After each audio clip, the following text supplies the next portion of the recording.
Hi, this podcast was recorded as a series of lectures given to people in 12-step addiction recovery treatment. The purpose of these talks was to teach and motivate individuals to search for their own spiritual solutions to their addiction. In this particular podcast, I talk about the Milgram experiment and how some of the lessons learned from that experiment can be applied to our recovery, which I think is very applicable. Thanks for listening. Has anybody here ever heard of a thing called the Milgram experiment? Milgram, M-I-L-G-R-A-M, Milgram experiment. You might have come across it in television or just as like a general knowledge kind of thing if I get into a little bit of a description of it.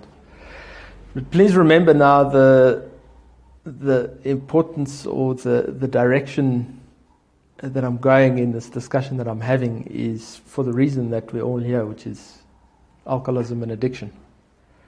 Right? So through the thread of this, I'm going to try and equate how this matches up with our addiction and with our disease. It's quite a bizarre experiment. Does everybody know who Adolf Eichmann is? Yes. He was one of the Nazi war criminals that was executed as part of Hitler's top intelligentsia guys or whoever they were. He was a Nazi war criminal. He was responsible for He was responsible for the death of millions of Jewish people, millions of people. As a result, so he was executed in 1961. As a result of this, Dr. Milgram, I can't remember if it was at the start of Eichmann's trial or at the end of Eichmann's trial. Dr. Milgram wanted to see what is it that causes people to do things that they don't want to do. So a lot of the soldiers in the German army were just normal, average, everyday people who ended up doing terrible things. I haven't looked, and it's just a little bit of general knowledge that I have, that the guys that made it into the SS were graded or had to function at a different level. Let's wait for Colin to come in. Lucy, I'll shift over there a little bit.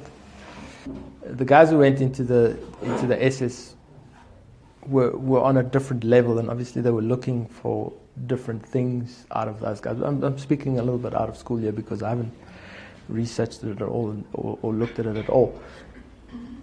But the purpose of the experiment was to see what needs to be done to get ordinary people to do things that go completely against their values and their principles. Now, one conclusion of this experiment was that if what we want outweighs our values and our principles, then we will sacrifice our values and our principles to do what we want. So that's one of the outcomes of this experiment. So our values and principles are not necessarily enough to keep us from doing what we want. And the experiment started like this. And he took the exercise very seriously and followed up the experiment for quite some time afterwards to see how the guys did. He set up an electric shock machine. And what he would do is he put an advert in the newspaper to pay somebody in 1961 $4.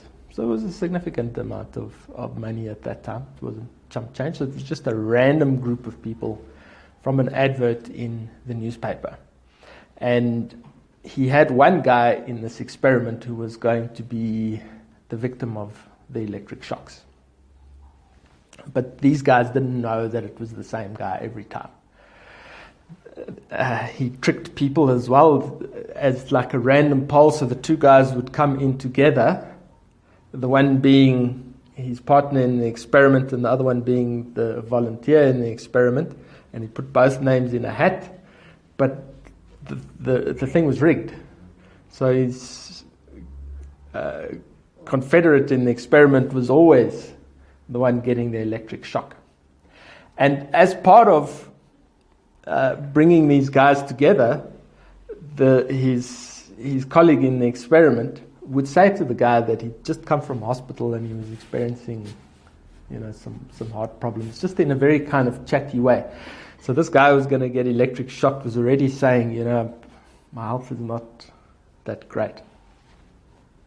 And they'd separate them, so the guy getting shocked would go into a separate room, and then he had this whole bank with dials and gauges and switches, but he would first show the volunteer that the electric shock was actually happening. So he would take his hand and put him on the thing, and he would actually shock him with a small voltage of shock. Now, obviously, his colleague in the experiment wasn't getting shocked. He was an actor. He was pretending that he was getting shocked. But everything is set up for the volunteer to believe that he was shocking this guy. On the bank of machines, on the bank with the dials and the switches, the switches were labeled from, if I'm not mistaken, it was 30 volts up to 450 volts. On the 450 volts, they had an XXX at the beginning week. So it was illustrated, the strength of the electric shock, as well as the voltage that this person was going to be shocked with. Now, I'm sure some of you might have been electrocuted with a taser. Anybody been tasered? So a taser normally operates at about 50,000 volts, but it's got hardly any amps, which is where the lethal side of electricity comes in. Anyways, the experiment was set up with, you can imagine, with the dials, and the dial would shoot up and there would be a response. There was a microphone and a speaker through to the room next door. And obviously, he wanted to see how far he could get people to go in electrocuting somebody that they didn't know. Just normal, average, everyday people. We're talking here about compliance.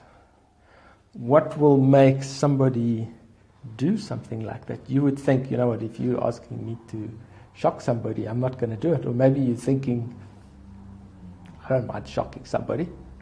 It might be fun, it might be exciting, let's see what happens, we'll do the experiment. Now, again, the object of the exercise, it's an obedience exercise. Is how much obedience can we get out of a person? Again, in the light of the massacre of all the Jewish people and the terrible things that were done, and what causes somebody, a normal, average, everyday people to do that? Or is it something that is specific to a region, to a people, to a population, to a mindset of a group of people? And so just to explain a little bit more about the experiment, at 70 volts, so it was a few questions in, and what it was a memory test. So he would repeat 5 words or 6 words, and the guy had to remember the order and which ones matched with each other. And if he got it right, he didn't get a shock, but if he got it wrong, then he would get a shock. And it's like he would have to thunk a switch, and there would be like a zzz. And he was under the impression that this machine was working. At 70 volts, the actor would start making his first ah! At 120 volts, he would start protesting that it was too painful. And what the hell is going on here?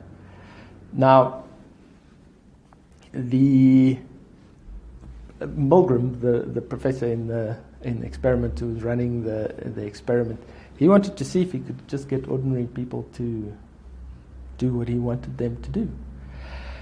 And he had 4 prompts that he would use to get people to continue. Now you must remember, these guys are being paid $4.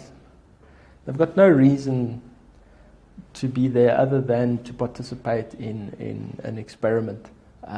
There's nothing in it for them.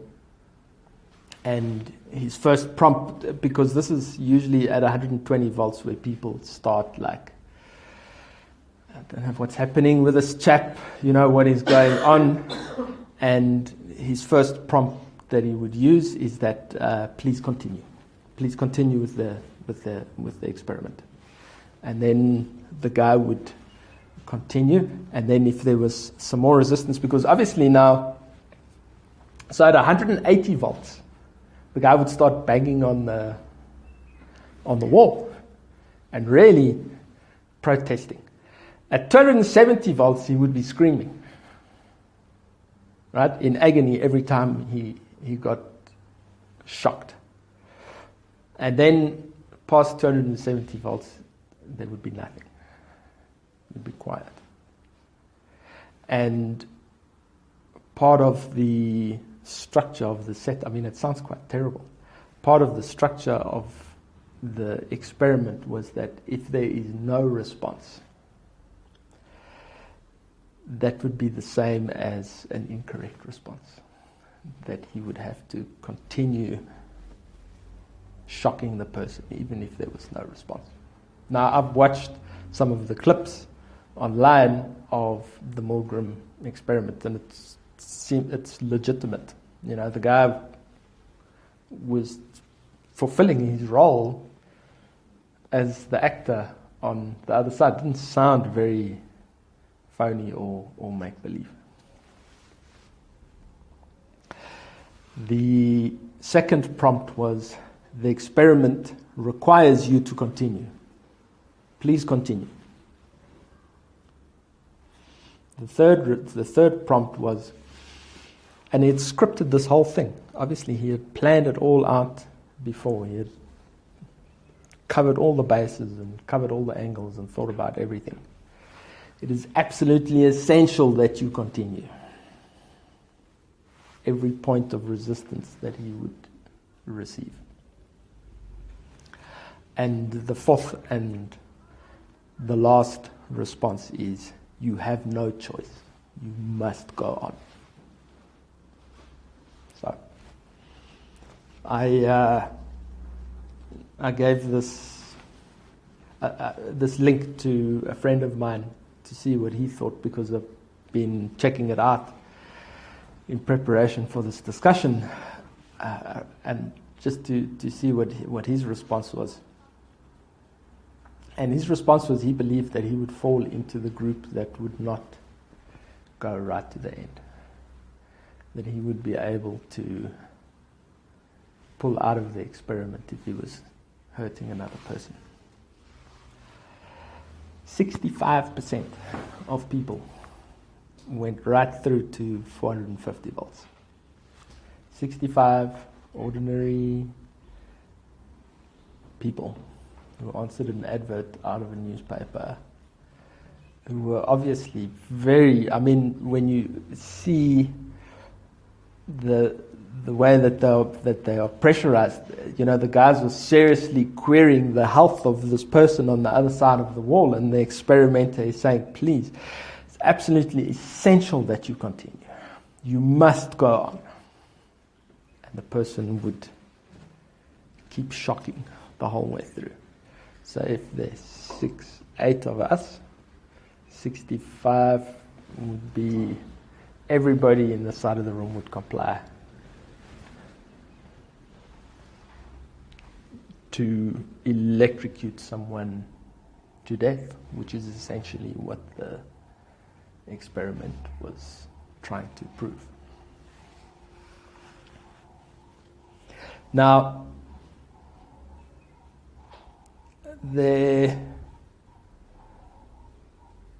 there are variations. This was the number 2 experiment, Milgram number 2 experiment, and there were variations on the experiment to see how different circumstances would impact this result. And it's quite a, I've been thinking about this for days and playing it through in my mind. It's quite a thing. If we think, yes, I wanted to add as well. This was done in 1961. Has anybody heard of this experiment? Mm-hmm. Nobody. It's the first time you're hearing about it. It was done in 1961. It has been done multiple times since 1961. And the results have been the same. Multiple times in different... So now, in our modern day society, the results are still the same. That under certain circumstances, people can be channeled into doing things that go against their principles and their values. And you'll remember at the beginning of the discussion, I said what we want versus what we believe in, and what is good, and our values and our principles. So again, I've raised this issue because I believe that it does have something to do with addiction. If we don't want to use because of the impact that using is going to have on our families, but we still end up using, it's because we're willing to sacrifice what we want. We're willing to sacrifice our values and our beliefs for what we want. This happens. This is 65% of people go this route. So the variations on the experiment, which is where it gets helpful, where I start to see how this is something that we can use, how this is something that is beneficial for us. I wanted to mention as well, if you look at something like the military is all about tradition, institutions, uniforms, medals, rank, honor, training,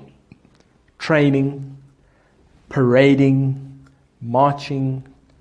There's a whole infrastructure that is set up to take 18-year-olds, 19-year-olds, 20-year-old young men, channel them in through a system and put a gun in their hands and get them to kill people. That's what it's set up for. How do you take normal people and turn them into killers? And those people who go out and kill people pay the price for that. Now here are the variants where the statistics change a little bit. The professor in his uniform in the lab so this was all done at Yale University. So it was all in a proper institution, very high profile. If the professor in his lab coat is called away at the start of the experiment, and somebody else is brought in to continue the experiment, only 45% of the people comply. That's half. Half of the people comply. If they do this experiment, and they did it in some apartment block on the other side of the tracks, just off campus where there isn't so much of an institutional setting, then compliance dropped to 47.5. So again, half. When the person administering the electric shocks had to hold the person's hand down on the shock pad for that person to be shocked, 30% compliance. So when you come into actual contact with somebody that you are physically going to have to hold their hand down to electrocute them, compliance goes way, way, way, way, way down.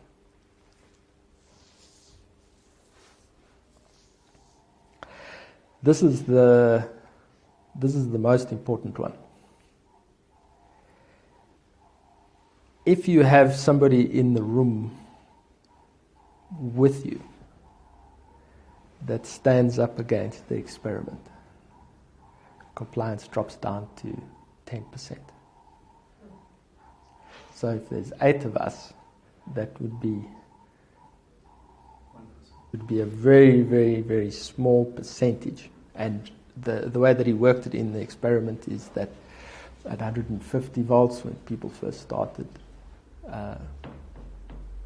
resisting, if that person resisted, or the second, and if there was a second person in the room at 210 volts, down to 10%, having an ally stand up against what is happening in that environment with you. So, and then interestingly, using the phone. So if instead of having the professor in the room, the professor was issuing instructions over the phone, it was 20% compliance. So obviously I think about this stuff in terms of addiction and recovery, because I'm interested in recovery and I'm interested in the business of recovery. And I look at my own personal experience with my recovery and what has happened with my recovery. What this experiment is saying is that if you want to get clean and if you want to stay clean, you need to surround yourself with people who want to get clean and who want to stay clean. Align yourself with people who will stand with you when you are put into or faced with compromising situations. Becomes much easier to do that. So this seems like a very far removed example of having a huge bank of dials and sitting and electrocuting somebody to the point where they stop responding. And I thought, how does this impact me? And I thought to myself, have there been situations in my life, and I'd like you to think about what I'm saying. Have there been situations in my life where I have been put in a situation where I have complied and gone along with what is happening, even if it went against what I believed in my principles and my values? And I have done that. So I'll give you an example of where I've done that.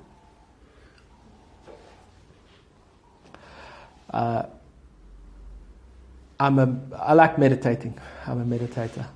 I believe in meditation. I think it's extremely helpful. Part of my journey, I've studied meditation for 4 or 5 years. It's I've been on a quest to learn how to do the practice and follow through on the practice and acquire the discipline. Now, as I've mentioned previously, this has got nothing to do with any kind of religion. It's purely just meditation. I'm not interested in aligning myself with any team. So I'm not picking sides here of which horse I'm backing in the race. This is purely just meditation. So I joined I joined a course in Pretoria. I joined a meditation course. It's something that they offered. It was an 8-week course, and as part of the course, there was an initiation into the meditation school and into the meditation ritual. I had no problem with any of that. The type of meditation was mantra meditation. So it would be very similar to counting meditation. Count to 10, start again, count to 10, start again. Or just saying like a phrase or a verse or a passage and just repeating that as part of your meditation. Or if you have a set of prayers, to do the set of prayers repeatedly. So it's just a general mantra meditation. And part of the initiation for the meditation, part of the training for the meditation was the initiation where they would give us the meditation. I went the day, I was prepared for the day, and part of that was they had the picture of the guru of the meditation that the school ascribed to, and then you had to go on your knees and give an offering to the guru. And I did it. And I was so furious that I had been placed in a position like that, because there is no ways that I would willingly do something like that. It goes completely against every belief that I have. I will never. For one, I don't believe in paying homage to a person like that. Kneeling down to a picture, not for me, but I did it. And I've really examined and thought very closely. Afterwards, I haven't practiced that kind of meditation. I was so angry at being put in a compromising situation like that. I no longer practiced that type of meditation. I wasn't interested in. I confronted the teacher about it and said to her, "Why did you not tell me what we were doing here, so that I can make a choice as to whether this is something I want to do or if this is something that I don't want to do?" And she said to me, "Yes, we did." And I know that never happened. She said, "No, we spoke about it on the one day on the course that you went here." And I'm convinced that she's lying. I don't believe her. Because this whole thing was shrouded in secrecy as part of their ritual, as part of the initiation ceremony. It's not like I was given a choice in the matter. Now, why did I think I'm a fairly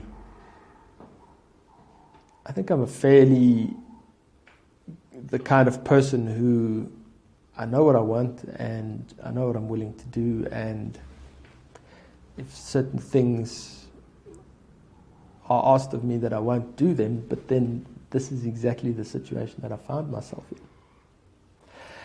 And it was all exactly that same thing with the uniform. You know, they set the whole place up. They had their whole proceeding, their ceremony, everything was set up to channel you through this procedure.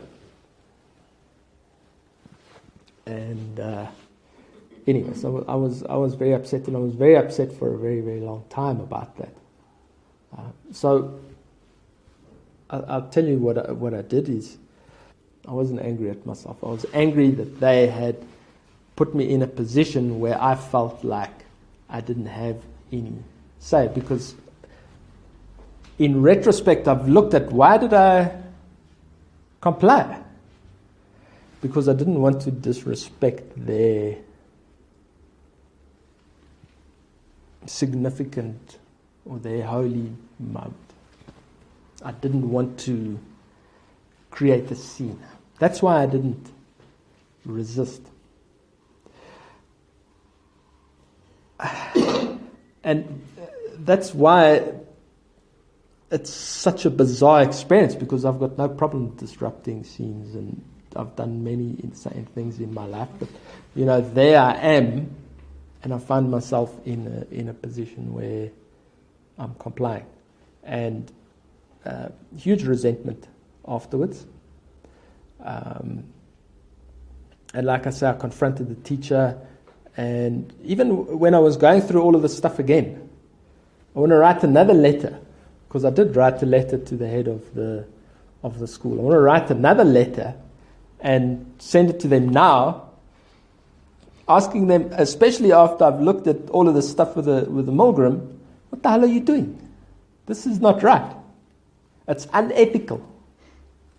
Sorry. Just on a point of clarity, if I was offered alcohol, would I resist drinking it? So, I've been working for 19 years. I've been attending AA meetings. I've been doing step work. I have a sponsor that I have regular contact with. I do service in that organization, and I am extremely committed to staying sober. A huge focus of my life, like the primary focus of my life, is to stay sober. Because I know if I don't stay sober, I have nothing else. Right? So, weekly and daily, I am working on that one thing, staying sober. I'm not working on the thing with the guru. They're two separate things there. My focus is absolute and clear, unwavering. This is what I want. I want to stay sober more than anything else. So, and I work on that.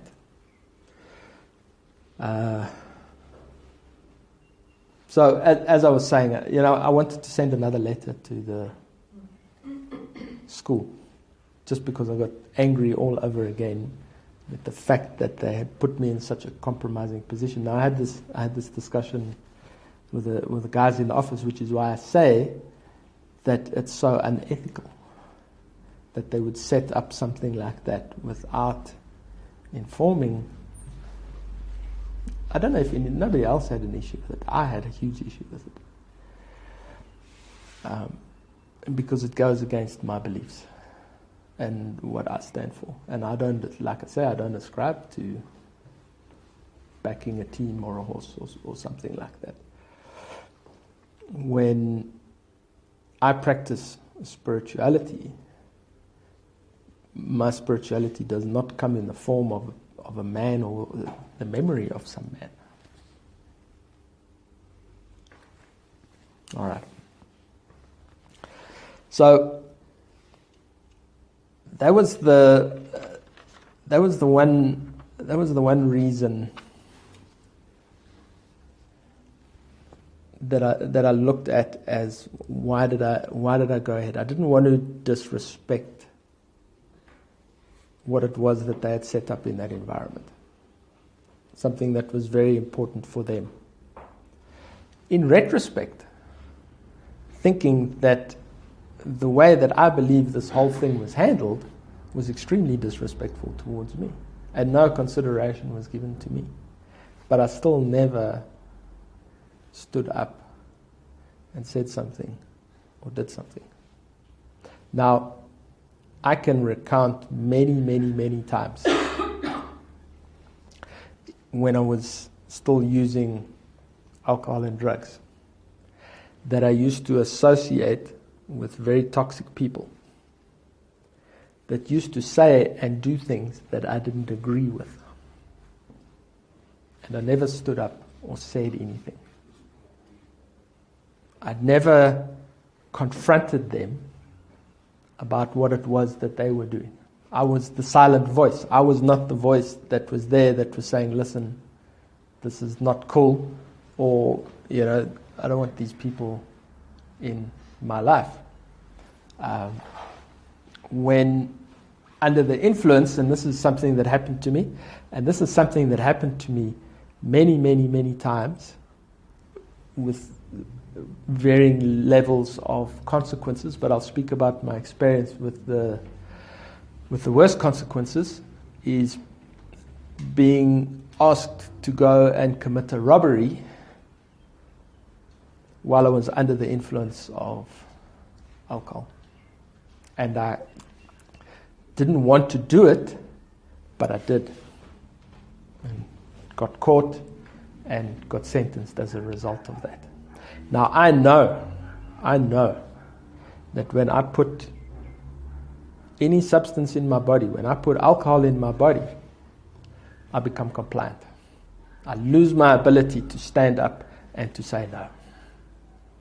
And that's when I get into, that's what the whole purpose of alcohol is, to loosen up our inhibitions. And I have experienced that I've landed up in very bad situations. When I was using, I stopped using in 1996. 1994 was when we had our change in government. 1994, 1996, a lot of crack and heroin came into the country. It was huge. All my friends were using. I didn't want to use. Ended up using. They always used to ask me, because I was the only one who had a car, to take them to go to school, and I would say no. And then they would buy me one drink, and then they would ask me, and then I would take them. We're running a little bit out of time, and I just want to get back to the purpose of recovery here. Is the best chance that we have is when we align ourselves with people who are working towards the same goal that we are working towards. And stick with that. Recovery, staying clean, going to meetings, that when we find ourselves in these situations, and exactly what I did when I left that initiation ceremony, I phoned my sponsor because I was so freaked out by what had happened, and spoke to him about it. You know, just because I was completely freaked out by that experience. It went so against what I wanted. There was somebody there. I wasn't left by myself to deal with this experience. I had someone who was interested in helping me achieve my goal and my objective, which is to stay sober. Because I believe that if I experience those kind of shocks in my life, a variety of different kinds of shocks in my life, experiences like that, and I leave them, they're like layers of paper, and each one is another layer of paper, and you don't notice a layer of paper, but when you get hit by a telephone book, then you notice. And that's exactly what happens. Just in the research of this discussion, I asked some of my colleagues if they had experienced similar situations, and they had, and asked them to look at why did they follow through with something like that. And there were varying answers. The one was, it would have reflected so badly if I had confronted the situation. No good would have come of it, which is in that situation that this person described to me, you know, a valid, you know, how is this going to look in the business, in the situation, in customer relations, in customer services, in those kind of things? You know, how am I going to deal with being put in these compromising situations? So there are a variety of reasons. That was my reason for what had happened in that situation. If I don't know about you guys who are a little bit younger than some of us, but if there's anybody who's thinking that they haven't been in a situation like this, apartheid was this kind of system. Because if I look at our government now, and I look at our government then, it's been such an easy transition. It was the state that was keeping everybody's minds trapped. And with that nationalist state being removed, the majority of that stuff is gone. We're free in our society. We can do what we want, which is what the purpose of government is, to allow us to the freedom to live our lives, not be trapped in a system, going against things that we don't believe in and that we know that are wrong. And why are we